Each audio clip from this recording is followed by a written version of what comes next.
Kita ketahui bersama, Ibu Pendeta Riani sudah mendapatkan berbagai eh, sertifikat dari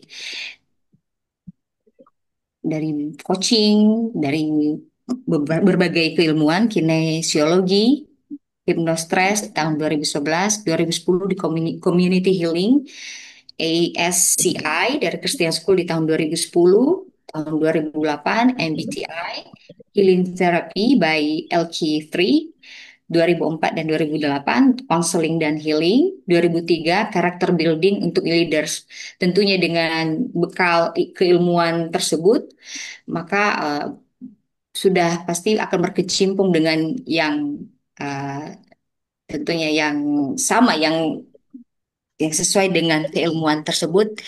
Ibu Pendeta sudah berkecimpung dalam pelayanan mengembangkan pembinaan pranikah dan program pembinaan keluarga, anak, parenting, dan pemulihan, memimpin pembinaan dan pelatihan kelompok juga, dan konseling pribadi dan pasangan, membuat retreat healing, dan menjadi koordinator seluruh anak Bina Warga dari tahun 2003 dan 2012. Tentunya dengan segala pengalaman tersebut, kita bisa banyak belajar dari Ibu Pendeta Riani hari ini. Baik, Ibu Pendeta, kami waktu dan tempat kami silahkan. Selamat malam, Bapak Ibu. Senang sekali bisa bersama-sama kita belajar satu bagian em, Alkitab untuk juga mengkaitkan itu dengan kesehatan mental. Jadi disclaimer-nya adalah begitu kita belajar ini bukan berarti kita langsung sehat mental gitu ya. Jadi kayak saya tinggal di Jogja sekarang, kalau ngelihat iklan gudeg kayaknya enak banget, padahal belum tentu saya kenyang gitu ya. Jadi jadi anggap aja ini iklan dulu, bukan supaya saudara dalam 1-2 jam ini jadi sehat mental, tapi saudara punya kerinduan untuk, oh kayaknya saya perlu menyehatkan deh emosi mental saya supaya saya menjadi lebih baik, lebih damai sejahtera, bisa lebih menjadi berkat. Pastinya kita semua sedang berproses dan itu sebabnya kita butuh Tuhan, kita butuh Roh Kudus bekerja. Nah, tema yang diberikan kepada saya pada hari ini adalah bicara tentang mengatasi jurang perbedaan. Wah, ini mah benar-benar ya pengalaman kita bersama nih. Kita hidup dengan berbagai perbedaan, bukan? Eh, Kalau sudah, apakah sudah bisa dilihat PowerPoint-nya? Eh, Ya, Bu. udah ya. Oke, terima kasih Bu Oke. Kak Kani. Jadi tema kita kan mengatasi jurang perbedaan dan korban konflik. Wah, saya kira kita semua juga pernah ya ngalamin konflik. Nah, nanti kita pelajari lebih lanjut apa itu konflik dan perbedaan. Tapi hari ini sebetulnya fokusnya pada dua kata, yaitu perbedaan dan konflik. Ini untuk mengajak kita tahu kita nih sehat atau enggak ya mental kita ya. Gitu ya. Kenapa? Karena menurut Peter Sasero saya percaya em, agak apa namanya promosi sedikit nanti awal bulan ada kita pembahasan bedah buku tentang Peter Sasero kalau mau ikutan di LPPS. Menurut Peter Sasero, kesehatan spiritual atau kesehatan iman kita itu tidak bisa dipisahkan dari kesehatan emosi dan mental kita. Jadi kalau orang doain marah-marah gitu ya, sampai dia nggak tahu bahwa dia sedang marah gitu ya, saya nggak marah kok," gitu ya sambil marah-marah di depan orang atau bentak-bentak. Nah, menurut Peter Sasero nih belum tentu sehat loh secara spiritual atau iman, walaupun dia eh, mengajar, berkhotbah atau apapun itu gitu ya. Jadi kesehatan itu perlu dijaga, dirawat, dipelihara. Nah, salah satu eh, yang perlu kita pelajari adalah tentang konflik saat kita menemukan perbedaan. Ini pasti kita semua mengalaminya ya, sejak kita anak-anak sampai eh, hampir Tuhan memanggil, kita pasti ada konflik. Entah waktu dalam pembaringan kita, di masa tua kita, atau di usia kita, di saat kita sakit.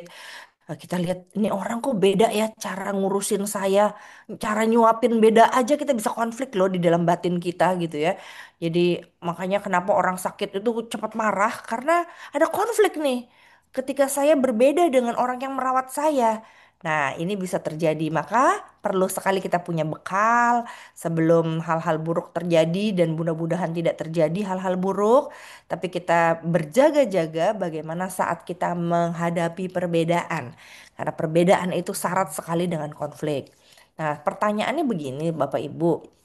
Sebetulnya apa sih indahnya perbedaan gitu ya. Jadi kayak ini burung nih nggak tahu dicat atau enggak gitu ya. Tapi saya pernah lihat burung warna-warni, ikan warna-warni. Apa sih indahnya perbedaan? Saya termasuk orang yang senang melihat warna-warni gitu ya. Jadi kalau kue pelangi itu saya suka banget gitu. Terus lihat di rumahnya sahabat kami ada ikan warna-warni kecil-kecil gitu. Wah, indah sekali gitu ya. Apalagi ngeliat gambar ini buat saya keindahan tuh. Tapi nggak semua orang kan senang melihat indahnya perbedaan. Kenapa? Karena kita sudah dididik sejak lahir untuk menikmati keindahan justru dari keseragaman. Nih di blur, agak blur gitu ya, tapi yang kita lihat adalah sebuah keseragaman. Saya ingat banget tuh waktu saya sekolah dulu, nggak usah sebut di mana sekolahnya, banyak sekolah saya ya. Jadi saudara, setiap kali kalau mungkin saudara juga pernah ngalamin ya, bagaimana bersekolah, lalu hari Senin biasanya ada apa tuh ya hari Senin? Upacara bendera ya. Nah, itulah, itu PR tuh. Itu paling sayang kalau uang jajan saya harus dikeluarkan untuk beli topi. Kenapa? Kalau nggak pakai topi, berdirilah depan dekat bendera situ, gitu ya. Jadi dipermalukan oleh para pemerintah, gitu ya, yang memerintah. Kita nggak boleh ada di berdiri di tengah-tengah mereka yang seragam, karena dianggap kita tidak seragam. Jadi kalau tidak seragam nggak pakai dasi gitu ya. Ada juga sekolah-sekolah yang nggak pakai kaos kaki yang sama, nggak pakai ikat pinggang yang dibeli di sekolah, nggak pakai topi, wah nggak pakai seragam yang baik. Nah maka nanti dia letaknya bukan di tengah-tengah yang seragam, tapi di pinggir yang seragam, di depan. Katanya kalau tidak sama itu tidak indah. Nah ini kan kebanyakan dari kita berarti sudah dididik sejak kecil menikmati keindahan dari keseragaman. Jadi, keseragaman itu kita upayakan bahkan sampai gereja, jujurnya jujurly katanya anak muda gitu ya. Kita suka keseragaman di gereja. Maka penatua dikasih seragam, anak sekolah minggu dikasih seragam, pengurus dikasih seragam. Pokoknya harus pakai seragam. Kalau paduan suara lupa pakai seragam, udah saya nggak ikut nyanyi deh. Nanti malu kalau saya nggak seragaman gitu ya. Nah, kenapa? Karena keseragaman memberi rasa nyaman. Tapi sadarkah kita bahwa keseragaman itu justru adalah ciri dari kolonialisme? Kenapa? Karena tuh company tuh si pemerintah penjajah itu nggak mau ada yang berontak. Jadi semua harus seragam. Begitu ada satu yang berontak, hukum hilangkan. Ada yang berontak lagi berbeda sedikit, hukum hilangkan. Nah, mental ini perlu kita ubah, khususnya di gereja kita dan di rumah kita. Jadi nggak apa-apa seragam, tapi yang tidak seragam itu ya apa ya? em, Setidaknya kita sadar dia itu memberikan warna yang lebih indah lagi justru gitu ya. Terus nanti ada yang berontak, ya justru keseragaman itu membuat orang nggak berontak, membuat orang tidak bisa lebih kreatif.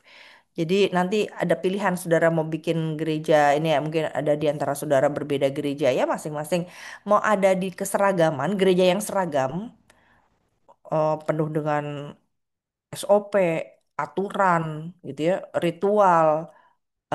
Nah, ini ada gereja yang khusus seperti itu, semuanya harus diatur dengan seragam atau mau yang kreatif. Nah, itu berbeda gitu ya. Ada ekstrem kanan sama ekstrem kiri. Ya, kalau bisa di tengah-tengah lah ya. Ada SOP juga, tapi juga memberi ruang buat kreativitas, inovasi. Nah, ini terjadi rupanya sejak kita kecil. Dengan bilang kamu harus, you must gitu ya. Kamu harus seragam sama mama ya. Jadi kalau mama bilang harus makan buah setiap hari, kamu harus makan buah gitu ya. Nah keseragaman mulai muncul dalam dunia parenting. Di rumah.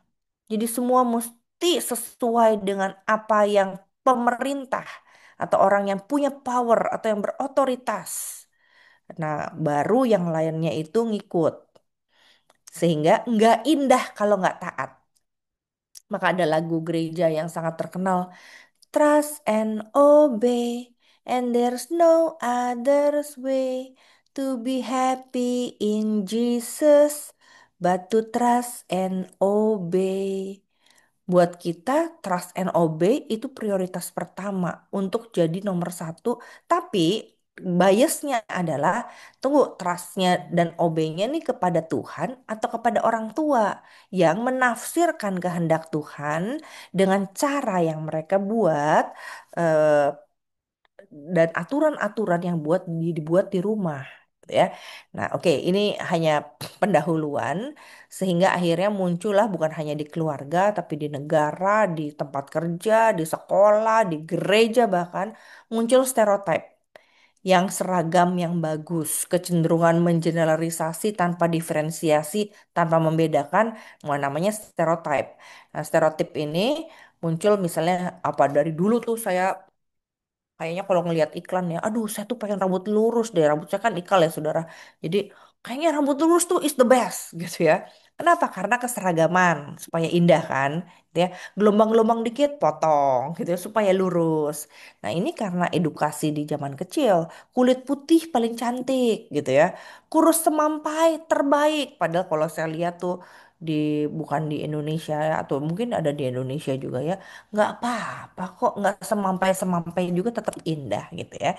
Atau dulu waktu saya sekolah IPA A1 kelas terbaik gitu ya. Ini stereotip ya, sekali lagi bukan saya bilang itu benar. Dan keseragaman tentang idealnya pernikahan itu orang tua yang bilang. Gereja yang bilang, idealnya tuh pernikahan harus begini dan enggak boleh begitu. Nah, ini bicara tentang keseragaman. Padahal menariknya ada sebuah gambar nih. Kalau saudara lihat, ini seragam atau enggak? Bajunya sepertinya seragam. Tapi apanya yang berbeda menurut saudara dari gambar-gambar yang dipajang ceritanya di museum nih? Apa yang berbeda ya dari gambar-gambar ini? Apa ya Kak Chani? Wajahnya, wajahnya Wajahnya beda. berbeda ya? Mm-mm. Bentuk wajahnya Hiasan soal... kepalanya. Ah, keren kamu bisa tahu kalau misalnya kepalanya beda. Apalagi yang beda? Baik. Wajahnya Ram, berbeda betul. Gaya Rambutnya rambutnya, rambutnya berbeda. Berarti apalagi? warna kulit Warna mukanya. kulitnya berbeda. Jadi we are all pearls katanya. Kita semua tuh adalah mutiara yang berharga. Bukan nomor satu ini paling cantik. Bukan nomor lima yang paling jelek gitu ya. Nggak ada. Lukisan We Are All Pearls dibuat oleh artis Brazil. Pesannya begini. Katanya dalam sebuah seni, kecantikan itu nggak harus yang rambut pirang dan mata biru gitu ya di luar negeri nih ya orang Eropa. Nggak harus seperti di Indonesia rambut lurus dan semampai gitu ya. Jadi dalam hal seni kecantikan itu sangat berbeda-beda sesuai dengan orang yang menilainya. Nah, bicara tentang keseragaman, masalahnya nih di Alkitab juga syarat konflik. Karena apa? Karena selalu mesti seragam. Mari kita baca Alkitabnya ya. Pemberontakan Miriam dan Harun. Jadi si Miriam dan Harun mengatai Musa berkenaan dengan perempuan Kush yang diambilnya, sebab memang ia telah mengambil seorang perempuan Kush. Nah, siapa ini yang berkonflik? Yang berkonflik tiga orang. Miriam, Harun, Musa. Gitu ya. Nah, siapa sih Harun? Ini rupanya tiga ini kakak beradik. Siapa yang kakak pertama? Mungkin Bapak Ibu tahu siapa yang nomor satu, nomor dua, nomor tiga dari kakak beradik ini. Ada yang tahu yang nomor satu yang mana? Kakak Chani mungkin kakaknya mau menjawab. siapa pertama? Nana nomor satunya Dan nomor satu. Katanya Harun. Nomor Harun, satu. lalu nomor dua Miriam apa Musa? Kedua. Meriam. Miriam, nomor tiga pastinya Musalah. Musa lah ya, oke. Nah, Harun ini ternyata setelah dia dewasa, ini dia jadi imam besar Israel.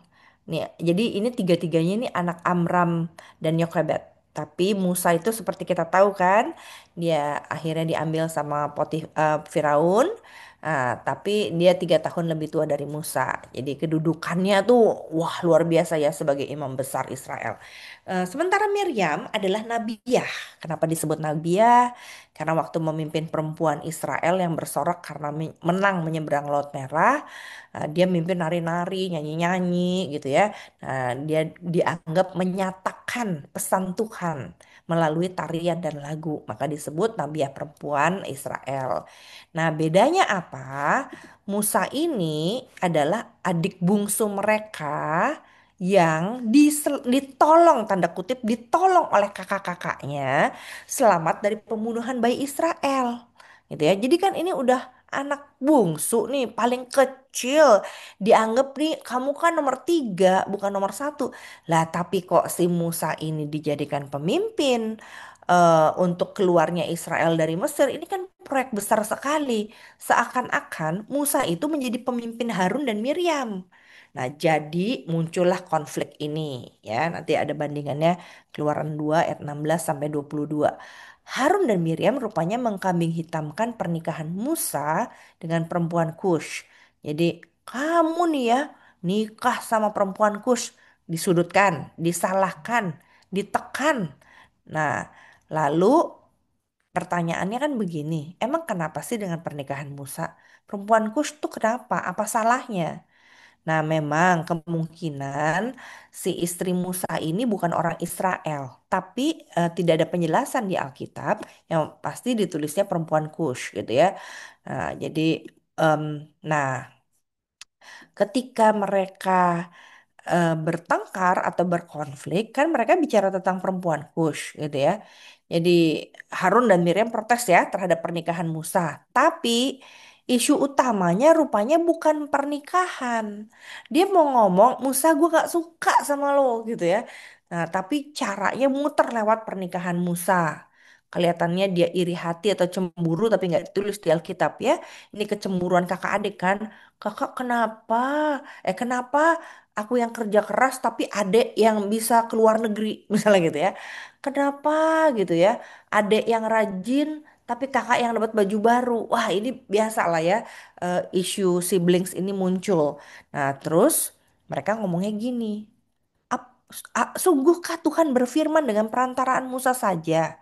Bukankah Tuhan, saya sebagai nabi ya, terus Harun juga sebagai imam katanya. Bukankah perantaraan kita juga Tuhan berfirman gitu ya. Jadi yang mencuap, yang muncul ke depan ke permukaan adalah pertanyaan tentang Tuhan berfirman. Tapi rupanya ini kedengeran sama Tuhan. Nah ini ya saudara-saudara, seringkali kalau kita konflik kan kelihatannya baik ya. Kita si Miriam cuma bilang, emang Tuhan cuma ngomong sama kamu ya? Kira-kira ngomongnya kayak gitu ya. Emang Tuhan nggak ngomong sama kami nih? Kan ngomongnya cuma gitu aja gitu ya. Jadi tapi belakangnya kesel dulu nih protes tentang pernikahannya. Nah, sampai Tuhan tahu dan Tuhan melihat isi hati mereka. Jadi saudara kalau kita konflik di rumah, ke, misalnya kesel marah sama anak gitu ya. Kan kita bilang, mama ini ya sayang sama kamu. Makanya mama marahin kamu. Tunggu dulu, Tuhan juga denger nih. Tuhan juga tahu nih hatinya mama atau papa nih. Sebetulnya lagi kenapa nih gitu ya. Jadi memang kelihatannya sayang. Tapi kan nggak ada anak saya bilang waktu umur 5 tahun. Kayaknya mami gak sayang. Kalau mami sayang, mami gak akan marah-marah katanya gitu ya. Jadi sebetulnya anak-anak juga bisa bilang kalau marah mah gak sayang dong. Jangan bilang marah karena sayang gitu ya. Sebab marah tidak sejalan dengan sayang. Nah, Tuhan yang tahu nih yang seperti ini. Akhirnya apa yang dilakukan oleh Tuhan, solusi konflik Musa dan Miriam Harun ini, nah ini dalam bilangan ya 12 ayat 3 sampai 8. Nah, diawali dengan adapun Musa adalah orang yang lembut hatinya, lebih dari setiap manusia yang ada di atas muka bumi ini. Nah, jadi solusinya tuh apa? Ini kita belum bicara solusi, tapi bicara latar belakang. Latar belakangnya apa sih? Latar belakangnya adalah Miriam Harun ini lagi kesel, iri hati sama Musa, tapi Musa ini yang diiriin, yang disudutkan adalah orang yang lembut hatinya. Nah, seperti apa sih orang yang lembut hati? Yang pasti orang-orang yang lembut hati, dia itu em, orang yang nggak langsung responsif destruktif. Jadi responsif destruktif itu adalah ketika ada satu stresor atau tekanan gitu ya.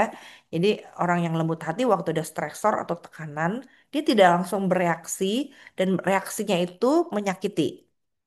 Nah, lembut itu berarti dia terima dulu gitu ya, terus diolah sama dia di hatinya. Jadi eh, dengan sabar gitu ya. Yang pasti ada lembut hati itu ada unsur sabar, ada unsur rendah hati.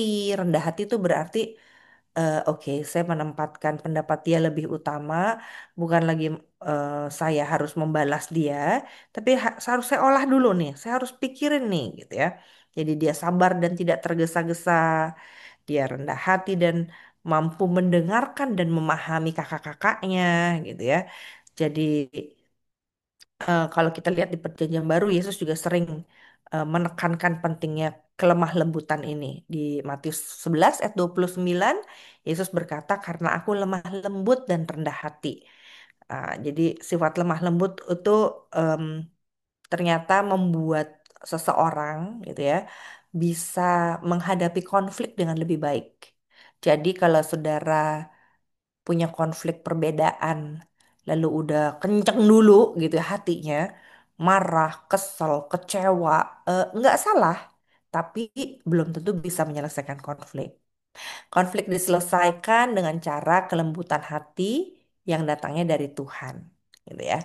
Nah, jadi saya lanjutkan, Musa lembut hati nih. Nah, karena dia lembut hati, berarti kan dia diam dulu nih. Dia nggak ngomong apa-apa. Jadi menarik sekali bahwa di dalam kesehatan mental, ketika seorang mendapatkan stresor, perlu sekali dia berdiam diri. Nah, ini memang tantangan buat para ekstrovert dan orang-orang seperti saya yang aktifnya itu kelewat gitu ya. PR besar untuk berdiam diri dulu gitu. Tunggu, mikir dulu nih, mikir. Itu nggak mudah gitu ya. Mungkin buat teman-teman yang introvert lebih mudah diam dan berpikir. Ya nggak apa-apa, setiap orang punya kelemahan dan kelebihan yang berbeda ya. Tapi kita tahu bisa belajar dari pengalaman kelebihan dan kelemahan kita. Nah, lalu berfirmanlah Tuhan dengan tiba-tiba pada Musa, Harun, dan Miriam. Keluar, keluar kamu bertiga. Lalu mereka keluar. Nah, berfirmanlah Tuhan. Nah, kalau di antara kamu ada seorang nabi, yaitu si Nabiah itu ya, atau si imam itu dengar suara Tuhan kan, aku tuh akan menyatakan diriku kepadanya lewat tanda-tanda. Jadi ada tanda penglihatan, dalam mimpi gitu ya. Tapi, ya ini Tuhan mau bilang ya, dia belain Musa. Tapi Musa hambaku, dia setia. Aku bicara sama dia itu berhadap muka. Jadi nggak pakai muka, berhadap-hadapan.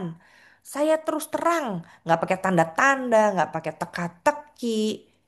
Kenapa sih kamu ngata-ngatain hambaku Musa yang tanda kutip aku sayang nih sama dia, buat tanda kutip lagi ya, tapi ini kata-kata in implicit way, secara implisit mau bilang saya tuh sayang sama dia loh. Jadi kamu jangan berani-berani sama Musa kamu ngata-ngatain dia, aku belain dia. Nah, menarik sekali saudara, ketika kita benar-benar dekat dengan Tuhan, ketika kita tahu bahwa saya nggak melakukan yang salah loh, ketika kita tahu bahwa kita nggak hidup sendiri, kita punya Tuhan, maka percaya deh saudara, Tuhan akan bela kita.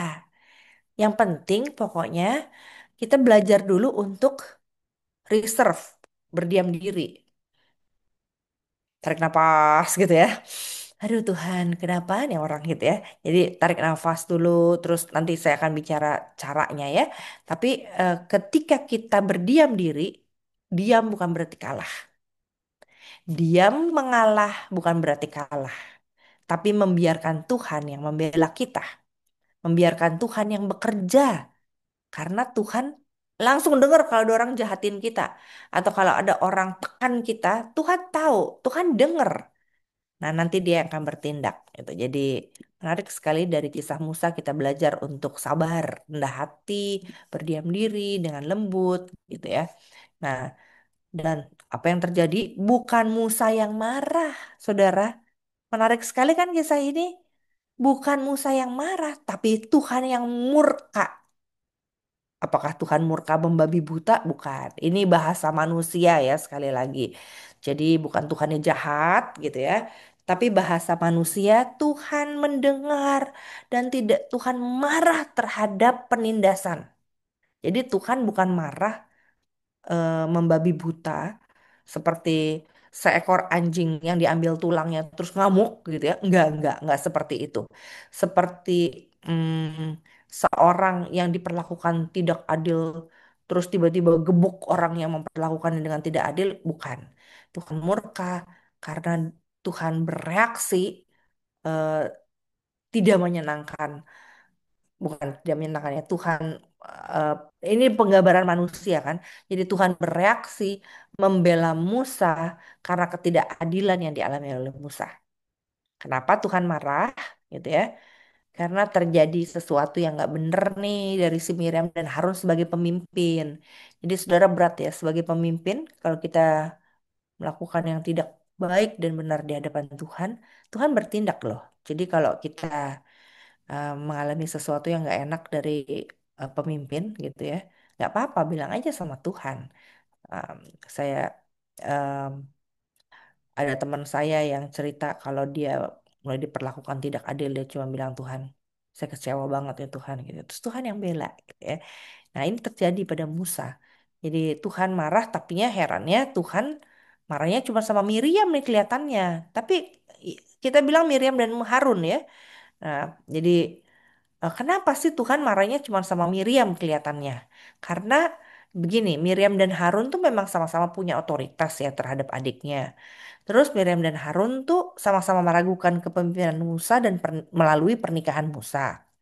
Nah, yang ketiga, mereka sama-sama tidak menghargai otoritas Tuhan yang sudah memilih Musa. Dan kalau gini, kalau pernikahan Musa tidak benar, Tuhan akan tegur. Kalau Musa melakukan yang tidak baik, sebagai pemimpin Tuhan pasti tegur. Jadi gak usah ngurusin si Musa menurut Tuhan. Aku yang pilih dia, aku yang tegur dia kalau dia salah gitu. Jadi kamu gak usah tekan dia deh sebagai pemimpin yang sudah aku pilih gitu ya. Nah, ketika awan telah naik dari atas kemah, maka tampak Miriam kena kusta putih seperti salju. Saudara, ini bukan ajaran kita di Perjanjian Baru ya, ketika orang melakukan kesalahan terus dia kena sakit gitu ya. Jadi jangan ini disamakan dengan Perjanjian Baru, karena ini kan di Perjanjian Lama, orang berdosa, orang yang melawan Tuhan, ada kutuk yang Tuhan berikan untuk membuat bangsa Israel belajar bahwa Tuhan serius terhadap dosa. Nah, keseriusan Tuhan terhadap dosa di Perjanjian Baru diajarkan dengan cara yang berbeda. Jadi, jangan berpikir kalau saya sakit nggak bisa sembuh, wah saya berarti kayak Miriam nih. Miriam kena kusta nih saya nih dihukum seumur hidup. Nah, jangan kita berpikir seperti itu. Konsep teologianya berbeda gitu ya. eh, Sudut pandang dan ajarannya berbeda. Jadi herannya ketika Harun berpaling kepada Miriam, maka dilihatnya bahwa dia kena kusta, Harunnya nggak kusta. Nah, jadi waktu itu kusta hukuman Tuhan ya, tapi Harun kenapa nggak dihukum nih? Nah, bicara hari ini konsep berkat dan kutuk, kita nggak lagi mengalami seperti Miriam karena Kristus mati di kayu salib buat dosa kita, buat dosa dunia. Jadi semua sudah ditimpakan kepada Kristus. Barang siapa percaya pada Kristus, maka dia diselamatkan, tapi juga dipulihkan dari dosa dan dari hukuman terhadap dosa yang sudah ditimpakan kepada Tuhan. Ya. Nah, jadi kenapa Miriam yang kena kusta nih? Nah, ini tafsiran-tafsiran ya, saudara. Jadi bukan judgment atau penghakiman terhadap Miriam. Tapi katanya nih, para rabi bilang, di bilangan 12 ayat 1 tuh ada kata Miriam dan Harun kan. Jadi tafsiran para rabi Yahudi, nama Miriam tuh ada terlebih dahulu. Sementara di dunia patriarkal itu gak ada tuh perempuan disebut namanya. Jadi kalau sampai Miriam disebut namanya, berarti emang bener-bener dialah yang memimpin pemberontakan ini. Jadi maka dicatatlah dalam Alkitab Harun cuma ngekor gitu ya. Harun cuma ngekor. Jadi em, nah jadi inisiatifnya itu dari si Miriam nih. Harun hanya terbawa dengan Miriam. Eh, nah jadi Harun nah menariknya adalah eh, waktu si Miriam kena kusta, em, jadi waktu Miriam kena kusta, Harun segera minta ampun pada Tuhan. Jadi em, waktu si dia mulai panik kan ya, wah dia kena hukuman nih. Harun langsung, Tuhan ampunilah gitu ya. Nah, kata Harun kepada Musa, Tuhan Tuanku, oh Tuanku, dia nggak bilang sama Tuhan ya, dia bilang sama Musa, ah Tuanku, jangan kiranya timpakan kepada kami dosa ini yang kami perbuat dalam kebodohan kami. Jangan kiranya dibiarkan dia sebagai anak gugur yang pada waktu keluar dari kandungan ibunya sudah setengah busuk dagingnya. Dia kayak lagi berpuisi gitu ya, tapi sebuah permohonan. Lalu pada waktu Harun mohon kepada Musa, berserulah Musa kepada Tuhan. Keren banget kan? Ini sebuah sebuah tindakan meletakkan bara api gitu ya di atas musuh gitu. Ya Tuhan, sembuhkanlah kiranya dia. Sebetulnya kan kalau dia sakit hati bisa aja biarin aja, biar aja dia kusta gitu kan ya. Dan kalau orang udah kusta di padang gurun tuh udah dikucilkan, bukan hanya 7 hari seumur hidup gitu ya, dia sendirian tuh di padang gurun. Tapi karena begitu dia kusta dia dikucilkan gitu ya. 7 hari mau tahu dia tambah merambat atau enggak gitu ya. Jadi angka 7 tuh penting buat orang Israel untuk menunjukkan dia pulih atau dia tambah parah gitu ya. Nah, menarik sekali bahwa respon Musa, Musa berdoa kepada Tuhan, mohon kesembuhan Miriam. Tuhan mengabulkan setelah karantina 7 hari. Gitu ya. Nah, mari kita lihat apa yang kita pelajari dari kesehatan mental yang dialami oleh Musa. Step one, ini baru step one loh saudara-saudara ya. Yang pasti kita perlu tahu bahwa mereka berkonflik. Jadi apa resolusi terhadap konfliknya nanti lebih lanjut. Tapi konflik itu kita perlu tahu. Apa itu konflik? Nah, jadi kesadaran bahwa kita berkonflik itu penting. Awareness namanya atau kesadaran bahwa kita cekcok, berselisih, bertentangan antara satu dua orang atau lebih. eh, Biasanya gini, aduh saya berbeda pendapat nih sama suami saya. Atau aduh keinginan saya berbeda sama anak saya. Aduh kepercayaan saya atau kepercayaan saya tuh beda sama em, bos saya gitu ya. Atau kepentingan saya melakukan pekerjaan ini berbeda sama pegiat lainnya atau nilai-nilai yang saya pegang itu berbeda dari eh, orang yang saya ajak kerja sama nih. Makanya kita nggak nyambung terus nih, karena nilai-nilai kita berbeda. Atau hal lain lagi, kita punya sahabat, kebutuhan saya beda, kebutuhan dia beda. Dia mau nyaman, saya mau makan enak, misalnya gitu kan ya. Konflik. Jadi konflik itu dimanapun bisa terjadi, khususnya juga ketika kita mulai dekat dengan seseorang, karena berseberangan dan tidak sejalannya tuh lebih terlihat, terasa kalau dalam persahabatan, kolegalitas, lalu dalam pelayanan gitu ya, di dalam keluarga satu atap gitu ya. Kayak saya pertama-tama nikah konflik sama suami saya pakai shower atau pakai gayung nih mandi gitu itu udah konflik saudara, karena buat saya lebih enak pakai gayung, buat suami saya lebih ngirit pakai shower gitu ya mandinya. Nah itu udah berseberangan tuh, tidak sejalan. Nah kesadaran itu perlu tahu, perlu ada gitu ya, bahwa kita lagi konflik nih, dan konflik itu bukan buruk. Sebab kadang-kadang konflik juga bisa membawa kita pada kedewasaan spiritual dan emosi. Nah, tapi kita perlu tahu nih, kita lagi konflik apa nih. Jadi ya, ada macam-macam konflik ya secara personal. Diri kita ini konflik sama siapa nih? Ada konflik sosial, Jadi secara horizontal dan vertikal. Jadi maksudnya secara hierarki dengan atasan, dengan yang lebih berkuasa, dengan yang lebih punya duit, dengan yang lebih powerful gitu ya, itu konflik sosial. Atau konflik yang lainnya ke kanan kiri dengan yang berbeda agama, dengan yang berbeda suku, dengan yang berbeda pendapat, dengan yang berbeda aliran gereja, dengan yang berbeda divisi atau bidang gitu ya, kita bisa ada konflik sosial. Yang kedua, konflik bisa terjadi secara internasional. Nah, ini politik, antar kelas sosial dan sebagainya. Nah, yang kita mau bahas adalah konflik pribadi. Kalau yang tadi Musa alami kan konflik dengan keluarga. Nah, kita juga pernah konflik dengan sahabat. Ada lagi konflik batin. Ini yang lebih nggak kelihatan, Bapak Ibu, saudara-saudara. Aduh, saya ini kok konflik batin ya dengan diri saya. Kenapa saya berasa diri saya jelek, misalnya gitu ya. Kenapa saya merasa diri saya bodoh gitu ya. Nah, itu konflik batin. Dan konflik itu berkaitan juga bisa jadi dengan orang lain. Aduh, saya kayaknya nggak mau lah ketemu dia, malu. Kenapa? Karena saya pasti dianggapnya tuh bodoh dibandingkan dia yang pinter-pinter. Nah, ini konflik batin. Nah, gimana caranya ketika ada konflik? Nah, Musa juga mengalami konflik seperti itu. Aduh, dia kakak, tapi dia nggak suka sama kepemimpinan saya. Dia juga terganggu dengan pernikahan saya, gitu ya.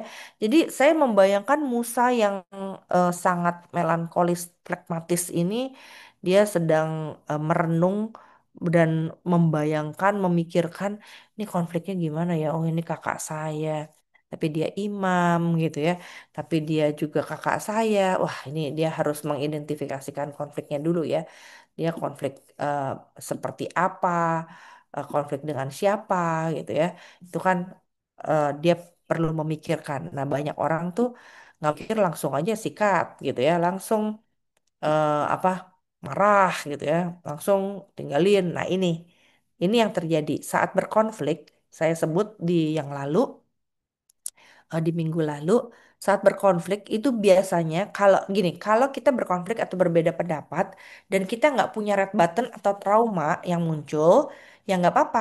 Oh, kamu maunya makan nasi dulu, baru minum es krim. Ya udah nggak apa-apa. Nah, kalau sama-sama kita bisa menyelesaikan dengan baik, nggak ada masalah, nggak ada konflik. Kita cuma berbeda aja. Tapi saat kita berbeda, lalu kita konflik, ada red button atau trauma yang muncul, gitu ya, maka muncullah yang seperti ini responnya. Bisa fight, fight ya, lawan aja stresor secara agresif gitu ya. Jadi, dia berbeda pendapat, dia pasti udah bilang sama banyak orang tuh gitu ya. Kita, emang kamu pikir saya nggak berani kalau kamu rame-rame? Oh, itu fight, ngelawan namanya. Nah, mari saudara lihat nih, saudara saat berkonflik, saudara punya nggak sikap fight atau melawan? Itu yang pertama ya. Yang kedua adalah freeze. Ada orang yang nggak, aduh gua nggak berani lawan deh. Aduh saya nggak mampu lah menghadapi stresor ini. Ya udahlah, saya saya diem aja deh gitu ya. Nge-freeze itu nggak bisa mikir apa-apa. Biasanya ini terjadi pada anak-anak yang suka dibentak atau dimarahin oleh orang tuanya. Nah, jadi kayak, kenapa kamu gak jawab? Tadi kan papi udah bilang, begini dan begitu. Kenapa sekarang gak bisa jawab? Itu freeze. Jadi bingung dia mau jawab apa gitu ya. Eh, jadi otaknya tuh kayaknya tuh membeku gitu. Mulutnya kekunci rapat-rapat atau terjahit rasanya nggak bisa buka gitu ya. Itu freeze. Jadi kalau yang di atas ngelawan, yang di bawah itu malah diem aja gitu. Kita pikir kenapa saya dicuekin, kenapa dia nggak bisa jawab, jawab begitu aja susah banget gitu ya. Siapa yang makan kue ini? Diem aja gitu ya. Itu berarti dia nge-freeze gitu. Nggak mampu menghadapi stresor karena dibentak atau dikagetin gitu ya. Maka nggak bisa. Yang kedua flop. Apa itu flop? Flip flop itu kayak apa ya? Nggak berespon, eh bukan bingung juga ya, agak sakit juga ya, kayak ada gemeter mungkin gitu ya. Jadi nggak respon tapi eh, bukan nge-freeze. Bedanya kalau freeze kan nggak mampu menjawab. Kalau flop itu malah tubuhnya itu udah mulai kelihatan kayak terganggu gitu ya. Nah kalau flight itu kabur dari stresor. Jadi main gadget gitu ya. Kalau ada anak kita yang diajak ngomong terus main gadget, atau pasangan kita yang dituduh atau diajak ngomong keras, disalahkan, terus dia nonton TV atau baca buku gitu ya, atau pura-pura nggak denger, nah itu flight sebetulnya. Itu akibat dia tahu dia berkonflik tapi dia nggak mau menyelesaikannya, dan nggak mampu menyelesaikannya karena ada trauma mungkin di masa kecil atau di masa dewasa, sehingga akhirnya dia kabur. Nah, yang terakhir adalah fawn. Fawn itu jadi, nah ini malah bercanda-bercanda gitu, oh gitu aja marah gitu kan ya. Sebenarnya dia nggak bisa selesaikan masalah, nggak bisa diajak diskusi tuh yang kayak gitu. Tapi cuman bercanda aja atau menghindar aja lah, menghindar konflik. Kita minum dulu ya, kita minum dulu ya. Udahlah, kita jangan ribut-ribut dulu. Udah kita belok gitu ya, nggak bicara, nggak selesai. Nah, yang terjadi pada Musa yang mana menurut saudara ya? Dia fight, dia nggak fight. Freeze, tidak mampu menghadapi stresor, nggak juga gitu ya. Sebab tiba-tiba dia, ya Tuhan, ampunilah kiranya hambamu. Itu berarti dia nggak freeze. Kalau freeze dia nggak bisa berdoa seperti itu. Flop, nggak respon bingung, nggak juga, dia nggak bingung. Flight, kabur dari stresor, enggak, dia nggak kabur. Atau found, dia membuat stresor senang padahal menghindar konflik, enggak, dia nggak melakukan itu. Jadi disitulah terlihat bahwa kelihatannya Musa sehat emosinya karena dia tidak melakukan kelima-lima model ini. Jadi eh, saya ada satu lagi, saya kira Musa flow. Jadi F ke 6. Flow itu mengalir, dia ikutin dulu. Dan menariknya adalah dia mengalir tidak sendirian, tapi bersama dengan Tuhan. Gitu ya. Nah, jadi awareness-nya, kalau kita nih sedang konflik atau berbeda pendapat dengan anak, dengan orang tua, dengan pasangan, dengan sahabat, dengan rekan kerja, dengan rekan pelayanan, yang pertama kita perlu aware dulu atau sadar kira-kira respon saya tuh kayak apa sih? Apakah respon saya fight, freeze, flop, flight, atau fawn? Nah, kalau enggak, kayaknya saya mau flow. Kalau flow dihadapi, sekesel apapun, semarah apapun gitu ya, seserem apapun orangnya, kita tetap hadapi. Yang kedua, nah, mengidentifikasi perasaan saya atau me- mem- memikirkan atau memahami saya tuh waktu lagi di stresor, ada stresor atau ditekan seperti itu, saya perasaannya apa sih saat menghadapi konflik gitu ya.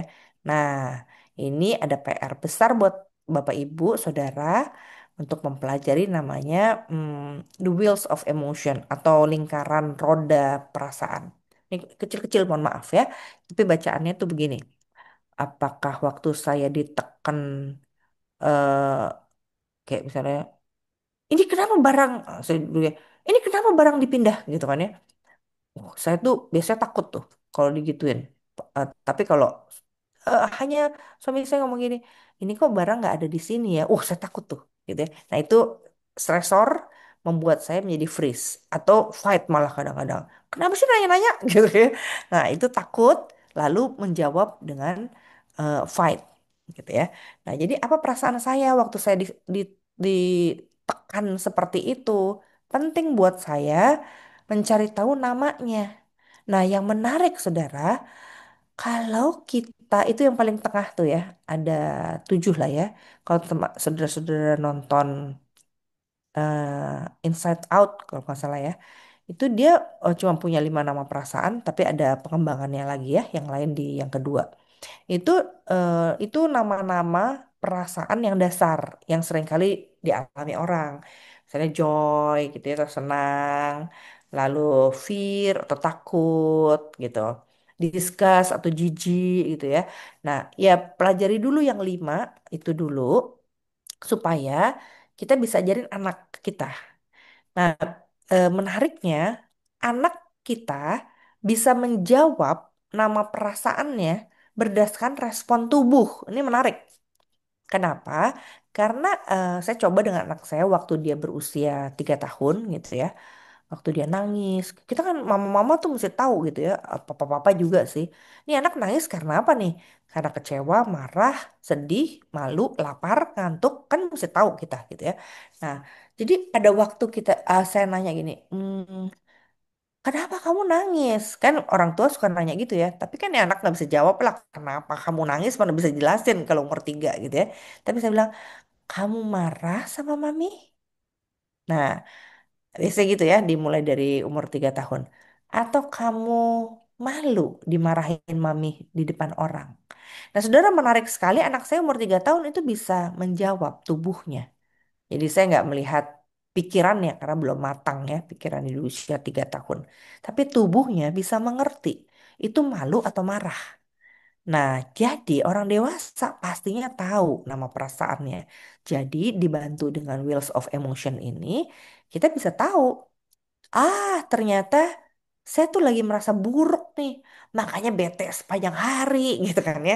Jadi kita perlu tahu apa nama perasaan kita, lalu apa reaksi tubuh saya saat mengalami stresor atau konflik itu. Nah, ini kita lihat awareness kita terhadap kelemahan tubuh ya. Soalnya kalau misalnya ada stresor, entah itu dimarahin, ada masalah keuangan, konflik dengan pasangan, anak nggak mau nurut gitu ya. Tiba-tiba kok saya nggak bisa tidur ya, gitu ya. Atau sakit kepala nih ya, atau yang di bawah nih, kok ada problem tentang eh, pernafasan saya. Kenapa saya jadi eh, sesak napas terus ya malam-malam gitu ya. Nah ini kita awareness ini penting. Walaupun bukan jadi ketakutan ya. Kita jadi takut, waduh ada apa nih ya kok saya gitu, sesak napas ya gitu ya. Nggak. Jadi jangan dibalik ya. Setiap kali ada gejala tubuh pasti stres. Belum tentu. Tapi stres itu bisa mengakibatkan gejala tubuh atau kelemahan tubuh. Jadi hati-hati gitu.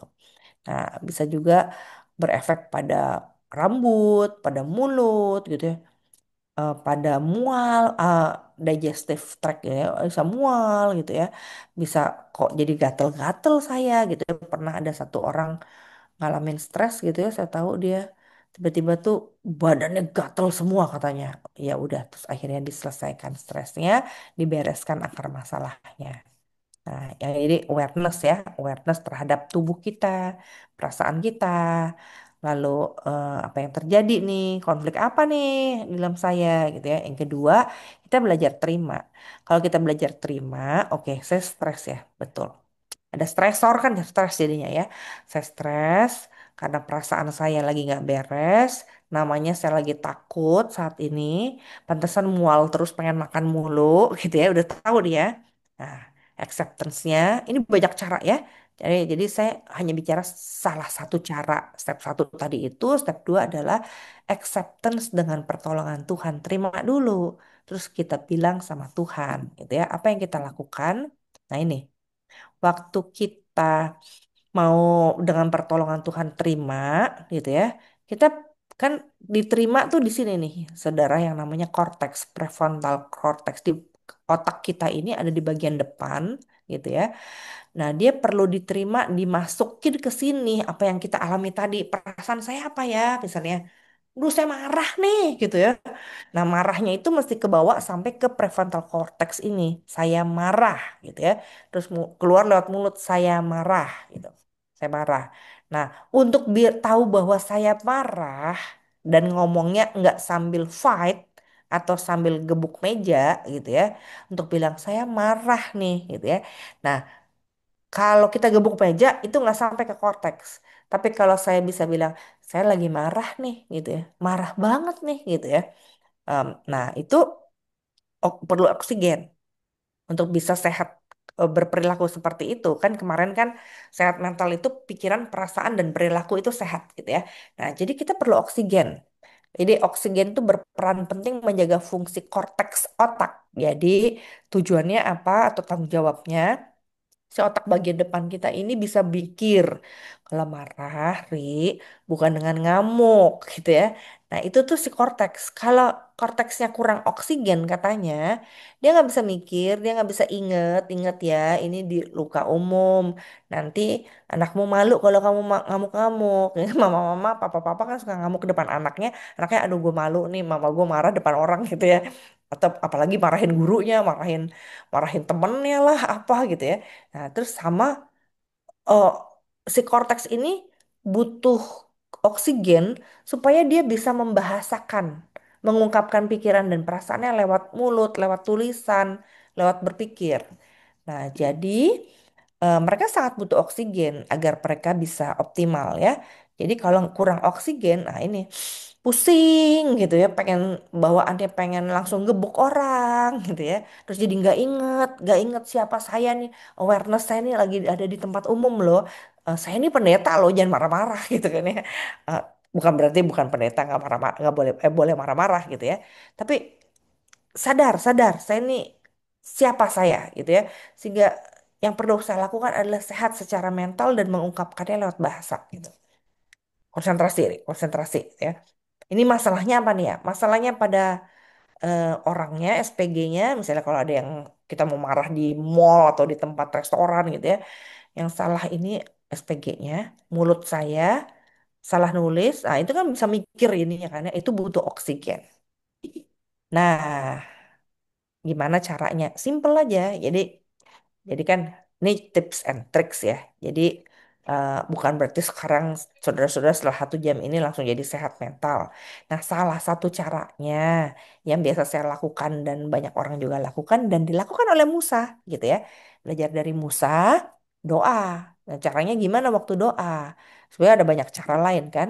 Tapi doanya adalah untuk memulihkan red button kita. Kan kita tahu tuh stresornya apa gitu ya. Jadi saya mau baca Matius 6 dengan kacamata saya, seakan-akan Tuhan bicara begini ke saya. Karena jikalau kamu mengampuni, hmm, atau kalau kamu mengadukan kesalahan orang lain kepada Bapa di surga, maka Bapamu yang di surga akan mengampuni atau memulihkan kamu juga. Tapi sebaliknya, jikalau kamu tidak mengampuni orang, atau kamu tidak mengatakan itu kepada Tuhan, nggak doa gitu ya, tuh kesel dapat stresor tiba-tiba ngamuk aja lempar piring gitu ya, nggak dimintanya kan ngomong sama Tuhan, maka Bapamu juga tidak akan mau memulihkan kesalahanmu gitu. Kita nggak ngomong ke Tuhan, Tuhan kita nggak bisa berpulih dari kekesalan kita gitu. Jadi saya nggak mengajak saudara untuk langsung mengampuni, susah banget mengampuni orang yang bersalah pada kita. Tapi langkah awalnya sebelum mengampuni, mengadukan dulu pada Tuhan. Maka Tuhan akan on the way dalam perjalanan memulihkan kita. Yang penting kita mengatakan dulu kepada Tuhan. Maka Tuhan akan menolong kita untuk berpulih. Nah, jadi yang perlu kita lakukan adalah berdoa. Jadi eh, mengampuni PR besar nih. Mengampuni PR besar. Tidak semua red button gitu ya. Ada inner child yang terlukanya, yang perlu diselesaikan em, dengan mudah dengan doa. Belum tentu bisa gitu ya. Jadi apa yang perlu kita lakukan? Ini belum selesai. Yang kita perlu lakukan, pemulihan baru dimulai, menceritakannya pada Tuhan. Itu step awalnya. Jadi kayak Tuhan, kayak kayak Musa kan, ya Tuhan, tolong Tuhan, jangan timpakan kesalahan itu pada dia gitu ya. Kalau boleh ngomong sebelumnya mungkin dalam hati Musa bilang, aduh Tuhan sedebel banget Tuhan. Kenapa dia salahin saya terus? Kan saya udah capek nih jadi pemimpin gitu ya. Tiba-tiba si Miriam kena kusta. Terus dia pikir, waduh Tuhan ini nggak enak rasanya. Masa kakak saya protes ke saya terus Tuhan belain dengan cara dia diasingkan seumur hidup kena kusta. Kalau kusta kan diasingkan seumur hidup di sana. Itu Tuhan Tuhan tolong pulihkan gitu ya. Nah itu pengalaman Musa di titik sampai terakhir kemampuan dia mengampuni. Tapi di awalnya dia berani buka diri pada Tuhan untuk ngomong. Nah jadi tips hari ini adalah seperti yang dilakukan Musa, step satunya aja dulu saudara. Yuk kita belajar untuk ngomong ke Tuhan, apa perasaan kita, apa konflik yang kita alami, baru setelah itu eh, ada cara-cara lain ke depan sana gitu ya. Jadi step awal dulu lah kita berani ngomong sama Tuhan. Tuhan, duh nih orang kenapa ya nyakitin banget aku ya. Aku pengen pengen ada sesuatu terjadi dalam hidupku yang jadi lebih baik misalnya gitu ya. Jadi nggak perlu sampai tahap pengampunan dulu karena itu belum bisa kita lakukan nggak apa-apa karena stepnya ada banyak gitu. Nah, step satu dulu yang penting ngomong sama Tuhan. Eh, itu dari saya yang dilakukan oleh Musa.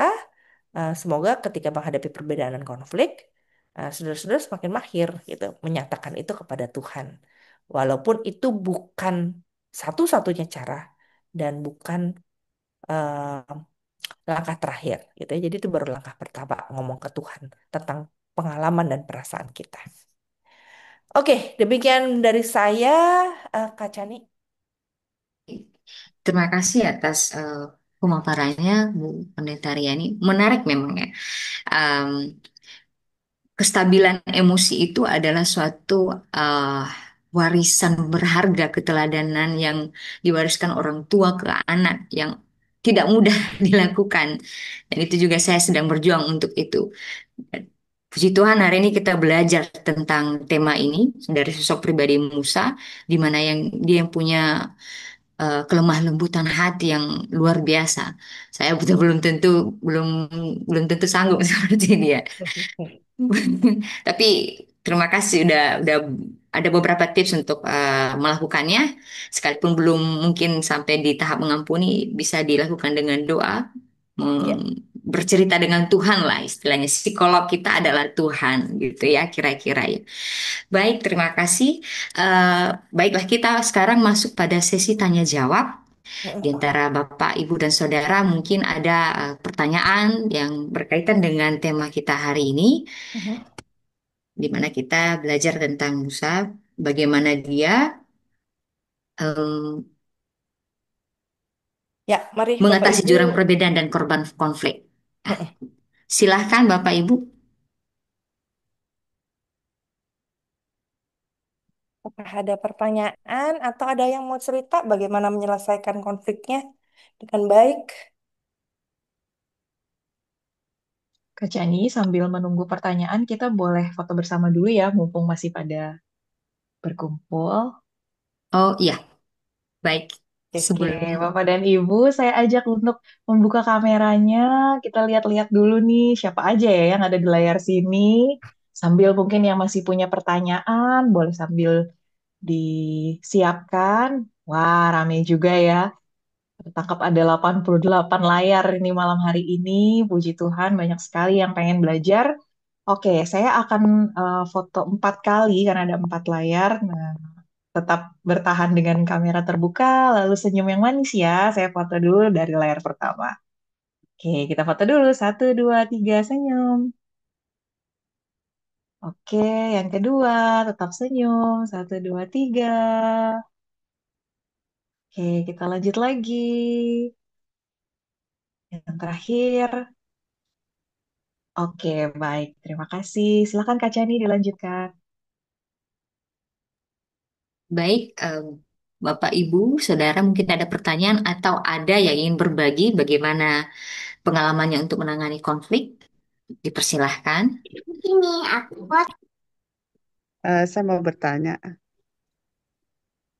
cara Nah, menghadapi orang yang ada kepahitan itu bagaimana?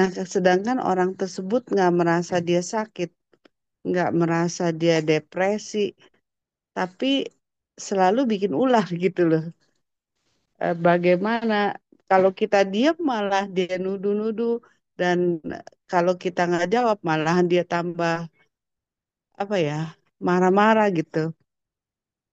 Eh, Bagaimana menghadapi orang-orang yang bermasalah seperti itu? Oke. Terima kasih Bu untuk pertanyaannya. Saya bisa langsung jawab, Kak, atau ada? silakan Bu Pendeta. Oke. Jadi eh seringkali kita tuh berpikir ya Bu, bagaimana cara mengubah orang itu gitu ya. Sehingga akhirnya orang itu bisa berubah. Padahal sebetulnya langkah yang perlu kita lakukan adalah saya sendiri nih yang mesti kuat menghadapi itu. Karena belum tentu dia berubah seumur hidup. Jadi cara untuk sehat secara mental bukan mengubah seseorang, tapi kita sendiri yang perlu berubah. Misalnya stresornya itu terjadi setiap hari. Nah, ini berarti saya perlu berpulih sehingga ketika orang itu marah lagi, marah lagi, marah lagi, saya bisa nih mengatasi dia atau menghadapi dia gitu dalam perjalanan hidup saya setiap hari. Itu yang pertama. Tapi yang kedua, kalau sampai saya belum bisa memulihkannya dan setiap hari ada stresor gitu ya, kok dia marah lagi. Nah, jadi ah, apakah saya perlu justru me, apa yang kemarin saya bilang em, meletakkan boundaries atau batasan sehingga akhirnya em, dia dan saya tidak selalu bertemu dan berinteraksi. Kalau nggak konflik terus terjadi kan. Jadi supaya nggak konflik ya saya harus ada batasan gitu. Ada batasan antara saya dengan dia gitu. Jadi bisa nggak kita ubah dia? Em, orang yang ngubah Miriam dan Harun aja bukan Musa kok, tapi Tuhan sendiri gitu. Jadi ya memang perlu kita katakan sama Tuhan, Tuhan gimana ya? Saya tuh nggak bisa ubah dia. Jadi saya minta Tuhan yang ubah dia deh, karena hanya kuasa Tuhan yang bisa menolong dia untuk berubah gitu ya. Nah, saya melihat di banyak keluarga atau pernikahan, hubungan orang tua dan anak, Bu, eh kalau dua-duanya mau belajar, cepat sekali berubah menjadi lebih baik. Tapi kalau salah satu tidak mau belajar, salah satunya yang berpulih atau berubah sehingga bisa menghadapi dengan lebih baik gitu. Tapi kalau dua-duanya nggak mau berubah, ya emang perlu berpisah satu dengan yang lain supaya tidak terlalu banyak luka dan akhirnya menjadi duka gitu. Begitu dari saya. Makasih, Bu. Sama. Hmm. Oke. Baik, di kolom chat ada juga pertanyaan dari Pak Joko GKI Cipinang Indah. Pertanyaannya, apakah berarti di saat PMJ, idealnya kita nggak usah takut akan timbulnya konflik ketika kita menyatakan persetujuan atau ketidaksetujuan terhadap ide? Karena kita Oke. belum tahu apakah si pemilik ide akan marah atau tidak saat idenya disanggah atau Oke. dibukakan responsnya. Ya, makasih. Ini thanks. Pak Berguna Joko. banget nih Pak Joko ya. Memang nih ini bicaranya PMJ, terus keluarga juga ya bisa ngalamin seperti ini. Lalu kalau dalam persahabatan dan kerjasama, kita kan emang suka berbeda nih, berbeda pendapat, berbeda ide gitu ya. Yang terpenting Pak, saya ini sehat menyatakan ide saya. Jadi nggak dengan marah-marah. Karena apa? Kalau saya marah ungkapkan ide atau takut, nanti yang sananya marah dan punya takut tersendiri karena ada perasaan di balik perasaan, Pak. Jadi gini, kalau saya ngamuk itu belum tentu saya marah. Bisa jadi saya takut, maka saya ngamuk gitu. Nah, kalau yang terjadi dalam sebuah rapat eh, saya ngamuk padahal sebetulnya saya takut gitu ya. Dan saya menekan dia karena saya takut nanti terjadi terus saya nggak bisa hadapi, kan repot nih. Nah, jadi sayanya sendiri yang perlu sehat menyatakan idenya. Sehingga waktu saya sehat menyatakan ide terus orang lain marah, saya tahu bagaimana mengatasi perasaan saya dan perasaan dia gitu. Jadi sayanya dulu nih yang mesti sehat nih. Eh, Kalau saya sehat kan saya punya awareness. Saya punya awareness kan saya gini. Kayaknya kalau saya beride di suasana seperti ini udah pada ngantuk, bisa ada yang ngamuk nih, saya gitu ya. Ya jadi kalau gitu idenya saya tahan dulu kan berarti kesehatannya pada saya, perubahannya pada saya gitu ya. Tapi kalau saya nggak sehat, ini orang lagi pada ngantuk, terus mungkin kalau di gereja misalnya lagi gereja nggak ada duit, saya kasih ide, ya marahlah mereka. Nah, itu perlu awareness. Jadi kalau awareness saya tinggi, maka kemungkinan saya menciptakan konflik karena perbedaan itu lebih rendah dibandingkan eh, saya nggak aware gitu ya. Ini orang gimana? Ini kan baca baca cek ombak dulu nih dari 10 orang, 20 orang MJ. Ini kira-kira nih yang nggak setuju yang mana ya gitu ya. Oh ya, oke. Kayaknya bisa nih baru ngomong gitu. Nah, itu awareness di awal. Sehingga kita bisa ngomong ide apa enggaknya bukan boleh atau enggak ngomong ide. Tapi sejauh mana MJ siap menerima ide, itu juga penting. Kalau MJ-nya enggak, saya nggak tahu di gereja mana lah gitu ya, bukan MJ lah. Kalau orang yang kita ajak beride tidak cukup sehat secara mental, ya tinggal kita mau lawan dia, fight sama dia yang akan nge-fight kita, atau kita tunggu waktunya kita flow. Oke, kayaknya di tempat seperti ini saya nggak bisa kasih ide karena orang-orangnya tidak open minded, tidak terbuka terhadap ide, tidak terbuka terhadap pembaharuan. Nah, karena awareness saya sudah tahu terhadap orang-orang seperti itu, nggak bisa dikasih ide, maka saya tidak beride gitu. Jadi tergantung Bapak membaca situasi di sebuah tempat, nggak harus di majelis jemaat, tapi di komunitas yang kita ajak bicara untuk beride. Karena ya itu kembali lagi, em, kebanyakan orang suka dan nyaman dengan keseragaman. Jadi apakah siap seseorang menerima perbedaan, keluar dari keseragaman menuju inovatif, sesuatu yang inovatif dan berkembang, tergantung personnya, Pak. Jadi kalau kalau saya sih lebih ke person dulu. Jadi si A bisa nggak terima ide? Bisa. Si B bisa nggak terima ide? Bisa, diajak ngobrol dulu gitu ya. Nah, terus baru yang lainnya gimana ya? Gitu. Kalau ternyata cuma bisa melakukan ide itu bertiga, ya pasti ada strategi lain misalnya gitu. Semoga cukup membantu.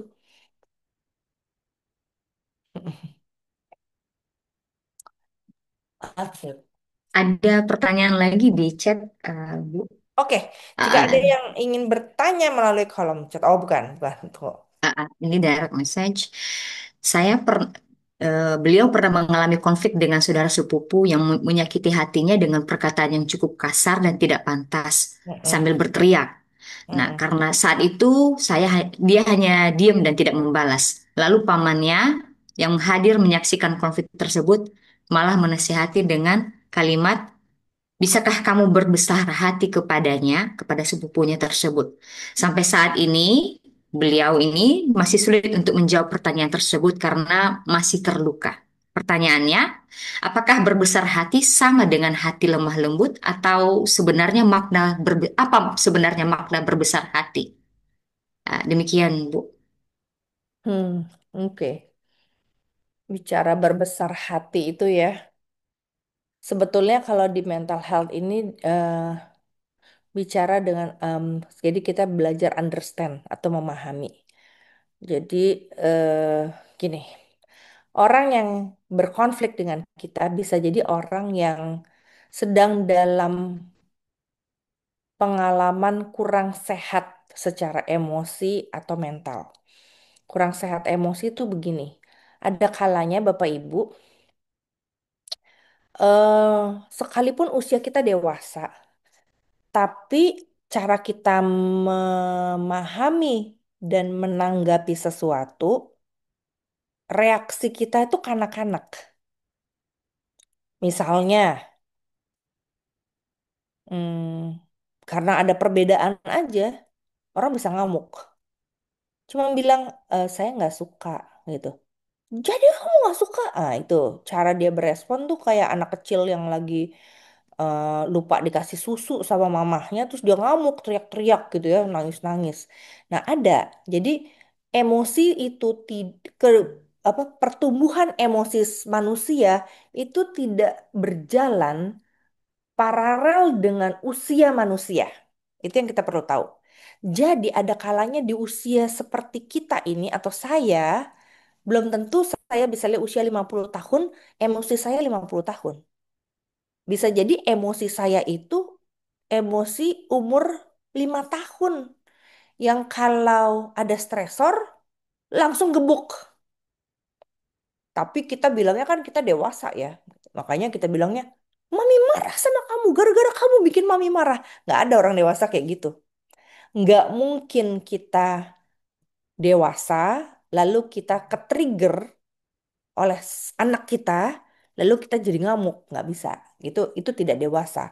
Nah, bagaimana berbesar hati? Berbesar hati atau lembut hati memahami bahwa orang yang kita ajak bicara atau orang yang berkonflik dengan kita itu belum dewasa secara emosi dan mental, apalagi spiritual. Sehingga permakluman kita membuat kita menunggu saat yang tepat untuk bicara atau bukan freeze ya, tidak bicara karena kita tahu bahwa nanti akan berkonflik secara tidak sehat. Kalau dia ngamuk kita diam aja kan dia marah tambah. Atau kalau kita ngomong ide dia atau pendapat yang berbeda langsung dia ngamuk kan ya makanya orang kenapa diam gitu. Karena diam itu Katanya diam itu emas kan. Jadi ya udahlah daripada kita ngomong nanti malah berkonflik keras, dia nggak mau menyelesaikannya, mau menang sendiri karena powerful, merasa powerful, ya udah saya mengalah gitu ya. Mengalah tapi jangan lupa sambil berdoa, Tuhan, nggak enak nih Tuhan, perasaan saya nih. Kenapa dia jadi ngamuk atau kenapa dia jadi yang menekan saya? Kenapa dia jadi powerful? Bicara sama Tuhan. Itu gunanya berdoa. Berdoa bukan hanya Tuhan saya mau ini, tapi Tuhan ini rasa lagi nggak enak nih Tuhan. Saya mesti gimana ya Tuhan? Tuhan tolong dong yang bantu saya.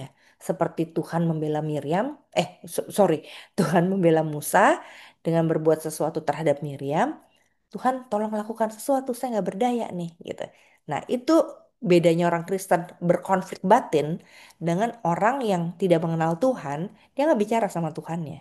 Kita kan punya privilege, hak istimewa untuk bicara sebagai sahabat kepada Tuhan yang penuh kuasa. Jadi berbesar hati berarti nggak berespon secara cepat kepada orang itu, tetapi bicara sama Tuhan. Dan Tuhan bisa menjawab loh, menyelesaikan masalah-masalah kita dalam hal yang kita nggak bisa selesaikan dengan orang yang kita berkonflik dengannya. Gitu ya. Begitu Kak Chani? Terima kasih, Bu. Ah, apakah sudah jelas bagi yang punya pertanyaan? Oh ya, tak punya pertanyaan tadi ya. Semoga bisa jelas ya. Oke, Ya. baiklah. Ada lagi di kolom chat. Ah, Saya baca. ah, ah. Oke. Silakan, Bu. Kalau dalam satu konflik antara dua orang sampai eskalasinya membesar, bisakah kedua orang tersebut berhenti di batas garis demarkasi? Jaga jarak, belum bisa berdamai, belum bisa kembali relationship seperti semula. Wajarkah? Wajar. Wajar, karena terluka kan? Dan bisa jadi luka kita itu adalah akumulasi dari luka masa kecil. Maka lukanya sangat dalam, sakit hatinya sangat besar. Itu wajar. Wajar bukan berarti baik. Belum tentu baik. Tapi apa yang baik, bagaimana menyelesaikan yang tidak baik, ya perlu ada pemulihan, Pak. Bisa diterimakah pendekatan berhenti sejenak di garis demarkasi? Bisa dong. Jadi berhenti itu kan sebetulnya tindakan wise justru supaya jangan terlalu eh, supaya kebakaran tidak terjadi gitu kan ya. Apakah boleh juga tidak perlu dipush untuk sampai kembali ke kualitas relationship sebelum konflik? Biasanya orang yang punya relasi itu kan yang konflik, yang tadinya punya relasi baik lalu konflik. Nah, salah satu atau keduanya ada luka, Pak. Nah, sejauh mana mereka memperbaiki luka itu kan urusan masing-masing. Tapi urusan kepercayaan, relasi yang dibangun itu kan pilihan masing-masing. Dulu saya sahabat sama dia. Tapi karena dia mengkhianati persahabatan kita, oke, saya mengampuni, tapi saya nggak bisa lagi jadi sahabat dia. Sebab nilai kita berbeda berarti. Jadi memaafkan is one thing, nilai yang berbeda is the other thing.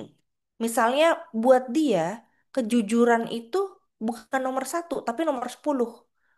Buat saya, kejujuran itu nomor satu. Jadi karena kami mendapati bahwa nilai kami berbeda yang utamanya, maka enggak saya kayaknya lebih memilih bersahabat dengan orang yang prioritas utamanya adalah kejujuran gitu. Nah, jadi lumrah sekali kalau kualitas relasi mereka akhirnya dari bestie menjadi just friend gitu ya atau apa sih acquaintance kata anak muda bilang gitu ya. Cuman teman-teman aja gitu seperti biasa. Enggak apa-apa juga, Pak. Karena hidup ini kan akhirnya bukan masalah bersahabat atau tidak bersahabat. Hidup ini kan akhirnya bagaimana saya punya eh, hati yang damai sejahtera, mungkin itu keutamaannya gitu ya. Bukan persahabatan yang menjadi utamanya gitu. Jadi dapat dimaklumi gitu Pak, tapi tiap orang punya prioritas yang berbeda. Demikian Pak Joko. Oke. Oke. Satu, satu lagi dari Bu Ri di kolom chat. Ya. Penguasaan diri di Alkitab secara mental health seperti apa ya, Bu? Mengalahkah? Oke, penguasaan diri di Alkitab itu eh oke, jadi kan penguasaan diri kan itu kan ada di buah roh ya. Eh Oke, kalau di buah roh itu kan berarti gabungan antara sebetulnya buah roh lainnya karena buah roh itu kan bukan sembilan sembilan hal, tapi katanya satu buah dengan sembilan rasa. Jadi saling berkaitan maksudnya satu dengan yang lain. Ya, maksudnya apa penguasaan diri atau self control? Em, Penguasaan diri atau self control itu kemampuan kita untuk dengan bantuan Roh Kudus tentunya ya, eh, menahan godaan yang pertama. Jadi menahan godaan untuk ngamuk, misalnya gitu ya. Tuhan tolong dengan kuasa Roh Kudus supaya saya nggak ngamuk nih responnya, supaya saya jangan fight, tapi juga jangan freeze Tuhan gitu. Tapi dia bicara sama Tuhan terlebih dahulu, seperti Musa gitu kan ya. Jadi dalam hati ya bicara dulu ke Tuhan. Nah, jadi saya nggak mau langsung respon, tapi Tuhan saya mesti ngapain responnya ya gitu. Jadi ada unsur melibatkan Tuhan, maka dia menahan respon dia secara destruktif atau reaktif yang merugikan orang lain dan diri sendiri. Jadi eh, sehingga akhirnya kita bisa menolak keinginan daging, hawa nafsu yang tidak sesuai dengan kehendak Allah. Misalnya mobil kita kegesek orang, kita udah pengen kejar nabrakin orang itu kan, itu akhirnya kan nggak sesuai kehendak Tuhan juga kan, membalas kejahatan dengan kejahatan. Nah, kalau kita bisa mengendalikan diri atau self control, kita lebih kayak, Tuhan, kok kesel banget ini mobil kenapa diginiin gitu ya. Terus oke, oke, sabar, sabar, gitu ya. Semua mobil di Jakarta juga pasti akan punya cacat, gitu ya, lecet, gitu maksudnya. Karena ada gesekan dengan motor atau mobil, gitu. Lebih bisa mikir, gitu ya. Jadi self control itu. Korteksnya kepake, gitu ya. Tapi dengan bantuan Roh Kudus, supaya dia bisa berpikir dan mencarikan solusi dengan lebih baik dan lebih sehat. Makasih, Bu. Sama. Oke. Baik, Ya. mengingat waktu itu adalah pertanyaan terakhir untuk hari ini, untuk malam hari ini. Nah, jadi sebelum kita tutup, mengingatkan kembali minggu depan ada rangkaian berikutnya dari Ku Tahu Ini dengan judul Pergumulan yang Sulit Diungkapkan, Belajar dari Pribadi Maria. Baik, kita sudahi untuk malam ini. Saya minta kesediaan Bu Pendeta untuk menutup dalam doa. Oke.